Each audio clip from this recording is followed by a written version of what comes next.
Hi అండి. నమస్తే. నేను మీ Sonia. Welcome back to our channel smart Soni Siva. ఈరోజు మన వీడియోలో బటర్ స్కాచ్ ఐస్ క్రీమ్ని ఇంట్లోనే ఈజీగా సింపుల్గా ఎలా చేసుకోవాలో చూపించబోతున్నాను. ఎలాంటి విప్పింగ్ క్రీమ్, ఫ్రెష్ క్రీమ్ లేకుండా ఇంట్లో ఉన్న వాటితో ఈజీగా ఎలా చేసుకోవాలో చూపించబోతున్నాను. చాలా ఈజీ ప్రాసెస్లో చేసుకోవచ్చు. అలాగే బటర్ స్కాచ్ని కూడా వివరంగా ఎలా చేసుకోవాలో చూపించబోతున్నాను. సో వీడియోని స్కిప్ చేయకుండా లాస్ట్ వరకు చూసేయండి.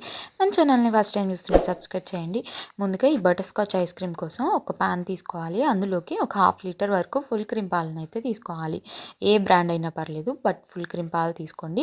ఐస్ క్రీమ్ అనేది క్రీమీగా వస్తుంది. అలాగే ఈ పాలల్లోంచి కొన్ని పాలని ఇలా ఒక బౌల్లోకి తీసుకోవాలి. తీసుకొని ఇందులోకి ఒక 3 టేబుల్ స్పూన్స్ దాకా కార్న్ఫ్లోర్ని యాడ్ చేసుకోవాలి. మనం ఇక్కడ ఎలాంటి ఫ్రెష్ క్రీమ్, విప్పింగ్ క్రీమ్ వాడట్లేదు కాబట్టి కార్న్ఫ్లోర్ అనేది వేసుకుంటే మనకి థిక్నెస్గా క్రీమీగా వస్తుందన్నమాట. సో దానికోసం ఇలా కార్న్ఫ్లోర్ని వేసుకున్న తర్వాత ఉండలేమీ లేకుండా ఇలా లిక్విడ్ ఫామ్లోకి వచ్చే విధంగా కలిపేసుకొని ఈ బౌల్ని పక్కన పెట్టేసుకోవాలి. ఇప్పుడు పాన్లో పాలు వేసుకున్నాం కదా, ఆ పాన్ని తీసుకెళ్లి పొయ్యి మీద పెట్టేసుకొని మీడియం టు సిమ్లో అడ్జస్ట్ చేసుకుంటూ చక్కగా కలుపుకుంటూ ఈ పాలు అనేది 2-3 పొంగులు వచ్చేంత వరకు కాగబెట్టుకోవాలి. ఇలా చక్కగా 2-3 పొంగులు వచ్చి మరుగుతున్న టైంలో ముందుగా మనం ఒక బౌల్లోకి కార్న్ఫ్లోర్ మిక్చర్ని తీసుకున్నాం కదా, ఆ కార్న్ఫ్లోర్ మిక్చర్ని మరొకసారి అంతా బాగా కలిసే విధంగా కలిపేసుకొని ఈ కార్న్ఫ్లోర్ మిక్చర్ని వేసుకుంటూ చక్కగా గరిటతో కలుపుకుంటూ వేసుకోవాలన్నమాట.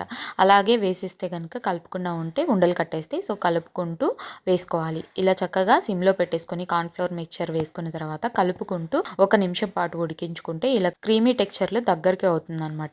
ఇలా క్రీమీ టెక్స్చర్లో దగ్గరికి అయిన తర్వాత ఇందులోకి ఒక 3 టేబుల్ స్పూన్స్ దాకా పంచదారని వేసుకొని చక్కగా అంతా కలిసే విధంగా కలిపేసుకోవాలి. పంచదార వేసిన తర్వాత కొంచెం లూజ్ కన్సిస్టెన్సీ అనేది వస్తుంది. అలాగే కలుపుకుంటూ సిమ్లోనే ఉడికించుకుంటే మళ్ళీ థిక్గా ఇలా చక్కగా క్రీమీ టెక్స్చర్లోకి మళ్ళీ వచ్చేస్తుంది అనమాట. మనకి ఇక్కడ 3 టేబుల్ స్పూన్స్ పంచదార అయితే కరెక్ట్గా సరిపోతుంది. ఎందుకంటే మళ్ళీ మనం బటర్ స్కాచ్ యాడ్ చేస్తాం కాబట్టి. ఇలా చక్కగా అంతా కలిపేసుకున్న తర్వాత ఇలా దగ్గరకు అయిన తర్వాత స్టవ్ ఆఫ్ చేసుకొని పక్కకు దించేసుకొని ఇందులోకి ఒక చిటికెడంతా ఎల్లో ఫుడ్ కలర్ని యాడ్ చేసుకోవాలి.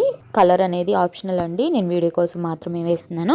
మీకు ఇష్టం ఉంటే వేసుకోవచ్చు, లేకపోతే లేదు. అలాగే ఇందులో ఒక 1/2 టీ స్పూన్ వెనిలా ఎసెన్స్ కానీ బటర్ స్కాచ్ ఎసెన్స్ కానీ వేసుకోండి. మీ దగ్గర ఎలాంటి ఎసెన్స్ లేకపోతే స్కిప్ చేసేయండి. యాలకుల పొడి మాత్రం వేయద్దు, ఫ్లేవర్ అనేది మారిపోతుంది. ఇలా కలుపుకున్న తర్వాత అంతా మిక్స్ అయిపోయిన తర్వాత ఇలా ఒక మిక్సీ జార్లోకి ట్రాన్స్ఫర్ చేసుకోవాలి. ఇలా మనం కలుపుకుంటూ ఉంటాం కాబట్టి ఆల్మోస్ట్ ఇది చల్లారిపోతుంది. చల్లారిపోయిన తర్వాత మాత్రమే మిక్సీ జార్లోకి వేసుకొని లో స్పీడ్లో ఒక 5 నుంచి 6 నిమిషాల పాటు ఇలా బ్లెండ్ చేసుకుంటే చక్కగా మనకి ఇలా క్రీమీ టెక్స్చర్ వస్తుంది. చూడండి మనకి ఎంత క్రీమీ టెక్స్చర్గా వచ్చింది. ఇందాక కొంచెం మనకి గట్టిగా అనిపించింది కదా, ఇప్పుడు ఇలా క్రీమీ టెక్స్చర్ లాగా చక్కగా ఎయిర్ బబుల్స్ ఫామ్ అవుతాయి అనమాట. ఇప్పుడు దీనికి మూత పెట్టేసుకొని ఫ్రిడ్జ్లో ఒక 4 అవర్స్ పాటు ఫ్రీజ్ చేసుకోండి. ఈలోపు మనం స్టవ్ మీద ప్యాన్ పెట్టేసుకొని ఒక 1/2 కప్పు దాకా పంచదారని తీసుకోండి. పంచదారలో ఇక్కడ ఎలాంటి వాటర్ వేయొద్దండి. పంచదార మొత్తం ప్యాన్ ఇలా స్ప్రెడ్ చేసేసుకొని ఇలా ఒక స్పూన్ సహాయంతో కలుపుకుంటూ పంచదారని కరిగించుకోవాలి. ఇక్కడ మనం ఎలాంటి వాటర్ వేయాల్సిన అవసరం లేదు, పంచదార హీట్కి కరిగిపోతుంది. ఇలా పంచదార అంతా కరిగిపోయి క్యారమలైజ్ అయిన తర్వాత ఇందులోకి ఒక 10-15 జీడిపప్పు పలుకుల్ని వేసుకొని అంతా బాగా కలిసే విధంగా కలిపేసుకోవాలి. ఇలా చక్కగా అంతా కలిపేసుకున్న తర్వాత ఇందులోకి ఇప్పుడు ఒక 1 క్యూబ్ దాకా బటర్ని యాడ్ చేసుకుంటున్నాను. మీరు ఒక 1 టేబుల్ స్పూన్ వేసుకోండి, సరిపోతుంది. బటర్ని కూడా వేసుకున్న తర్వాత కలుపుకుంటూ బటర్ అంతా కరిగే విధంగా కరిగించుకోవాలి. బటర్ వేసిన తర్వాత మనకి ఇలా బబుల్స్ లాగా ఫామ్ అయ్యి నురుగులాగా వస్తుంది. ఈ నురుగంతా పోయి మనకి స్మూతీ టెక్స్చర్లో రావాలన్నమాట. వీడియోలో చూపిస్తున్నాం కదా, ఇలా స్మూతీ టెక్స్చర్లోకి వచ్చిన తర్వాత స్టవ్ ఆఫ్ చేసేసుకొని పక్కకు దించేసుకొని ఒక ప్లేట్లోకి గీ రాసుకొని ముందే పెట్టేసుకోండి. ఈ గీ రాసుకున్న ప్లేట్లోకి ఈ బటర్ స్కాచ్ మొత్తాన్ని కూడా ట్రాన్స్ఫర్ చేసుకోవాలి. ఇక్కడ మీరు ఎలాంటి స్ప్రెడ్ చేయడం కానీ కదపడం కానీ చేయొద్దు, అలాగే వదిలేసేయండి. ఇది చల్లారిపోయిన తర్వాత చక్కగా అదే సెట్ అయిపోతుంది అనమాట. ఇలా గట్టిగా అయిపోతుంది. అప్పుడు ఇలా ఒక స్పూన్ సహాయంతో కానీ లేదా నైఫ్ కానీ తీసుకొని ఇలా చక్కగా లేపేస్తే మనకి చక్కగా బ్రేక్ అయిపోతుంది అనమాట. ఎక్కడ అతుక్కోదు, ఎందుకంటే మనం గీ రాసిన ప్లేట్లో వేసాం కాబట్టి. ఇప్పుడు మిశ్రమాన్ని ఒక క్లాత్లో కానీ లేకపోతే పేపర్ మీద కానీ వేసుకొని చక్కగా ఇలా పొడి పొడిగా దంచుకోండి. ఇలా ముక్కలుగా దంచుకుంటే కనుక మనకి ఇలా బటర్ స్కాచ్ అనేది రెడీ అయిపోతుంది. మిక్సీలో మాత్రం వేయద్దు, మిక్సీలో వేస్తే పొడిలాగా అయిపోతుంది. చక్కగా ఇలా దంచుకొని ఒక బౌల్లోకి తీసుకొని ఇప్పుడు దీన్ని పక్కన పెట్టేసుకోండి. ఈలోపు మనం ఐస్ క్రీమ్ని ఫ్రిడ్జ్లో పెట్టుకున్నాం కదా, 4 అవర్స్ తర్వాత చూడండి ఇలా గట్టిగా మనకి జల్లీలాగా ఫామ్ అవుతుంది.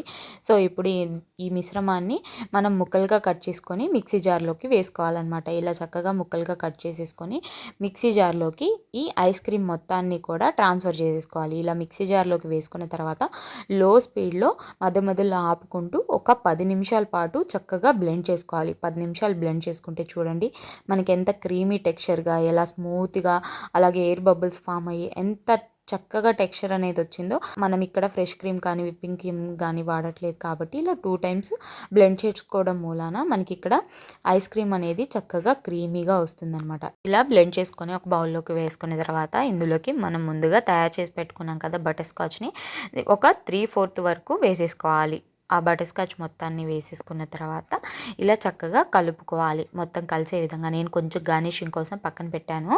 సో ఇలా మొత్తం కలిపేసుకున్న తర్వాత పైనుంచి గార్నిషింగ్ కోసం మళ్ళీ బటర్ స్కాచ్ని యాడ్ చేసుకోవాలి. ఇలా మొత్తాన్ని వేసుకున్న తర్వాత ఇప్పుడు దీని మీద సిల్వర్ ఫాయిల్ కానీ లేదా ఇలా వ్రాపింగ్ కవర్స్ ఉంటాయి కదా, ఇలా వ్రాపింగ్ కవర్ కానీ పెట్టేసుకోవాలి. మనం ఐస్ క్రీమ్కి టచ్ అయ్యే విధంగా పెట్టుకోవాలి. లేకపోతే మనం కవర్ అనేది పైన పెట్టేస్తే ఐస్ క్రీమ్కి కవర్కి మధ్యలో గ్యాప్ ఉంటే ఐస్ అనేది ఫామ్ అయిపోతుంది. అలా ఐస్ ఫామ్ అవ్వకుండా ఉండాలంటే ఇలా ఐస్ క్రీమ్కి టచ్ అయ్యే విధంగా కవర్ని పెట్టేసుకొని ఇలా చక్కగా క్లోజ్ చేసేసుకొని మూత పెట్టేసుకొని 8 అవర్స్ పాటు ఫ్రీజ్ చేసుకోవాలి. లేదా ఓవర్ నైట్ అయినా ఫ్రిడ్జ్లో వదిలేసేయచ్చు అనమాట.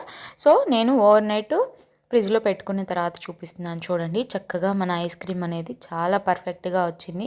నేను మీకు మూత తీసి చూపిస్తున్నాను చూడండి. ఎంత పర్ఫెక్ట్గా, ఎంత సాఫ్ట్గా, ఎంత స్మూతీగా వచ్చిందో. నేను ఇక్కడ మీకు టెక్స్చర్ చూస్తుంటేనే తెలుస్తుంది కదా, చూపిస్తున్నాను చూడండి ఎంత స్మూత్గా వచ్చిందో. మనం అలా ఏల్ డిప్ చేస్తే ఎంత స్మూత్గా ఉన్నట్టుందో.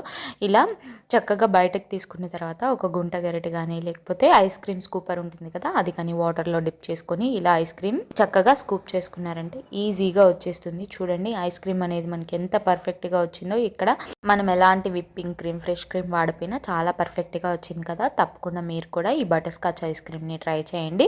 ట్రై చేసి ఎలా వచ్చిందో మీ ఫీడ్బ్యాక్ని నాతో షేర్ చేసుకోవడం అస్సలు మర్చిపోవద్దు. ఈ వీడియో అయితే నచ్చిందని అనుకుంటున్నాను. వీడియో నచ్చితే వీడియోని లైక్ చేయండి, మీ ఫ్రెండ్స్ అండ్ ఫ్యామిలీ రిలేటివ్స్కి షేర్ చేయండి. ఇంకా ఇలాంటి ఎన్నో ఈజీ అండ్ క్విక్ రెసిపీస్ కోసం smart Soni Shiva channel subscribe చేయండి. ఈ వీడియో అయితే అంతే, మరొక మంచి వీడియోతో మళ్ళీ మీ ముందుకు వచ్చేస్తాను. అంతవరకు సెలవు, bye all, thanks for watching.